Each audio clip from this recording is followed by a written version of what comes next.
এর আগে আমি আপনাদেরকে এই মাইক্রোওভেনের কাজটা দেখাইছিলাম যে আসলে এটার ভিতরে যে কাগজটা আছে এটা যখন পুড়ে যায় তখন আর কি ভিতর দিয়ে আপনার আগুনের স্ফুলিঙ্গ আর কি বের হয়।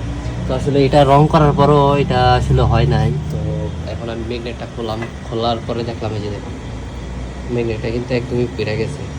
তো ম্যাগনেটটা আসলে চেঞ্জ করে দিতে হবে।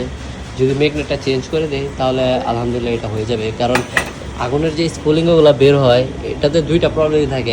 এক আপনার যদি ম্যাগনেট যদি পুড়া যায় উপর দিয়া তাহলে এটার এই সমস্যা হয়। আর 2 নাম্বার যদি এই কাগজটা যদি আপনার পুড়া যায় তখন আপনার এটা রং করে দিতে হবে। মানে এই দুইটা কারণেই এই আগুনের স্ফুলিঙ্গগুলো বের হয়। যারা এর আগের ভিডিও দেখছেন তো দেখছেনই, আর যারা এর আগের ভিডিও দেখেন নাই একটু পিছনে গিয়ে এর আগের ভিডিও দেখে আসেন তাহলে আপনারা পুরোপুরি এই ভিডিওটা বুঝতে পারবেন। তো আমি আছি সৌদি আরব, বাইরে থেকে কে কোন জায়গা থেকে আমার ভিডিওগুলো দেখেন এবং আপনাদের কাছে আমার ভিডিও কেমন লাগে সেটাও কমেন্ট করে জানাবেন। সকালে ভালো থাকবেন, সুস্থ থাকবেন। আসসালামু আলাইকুম।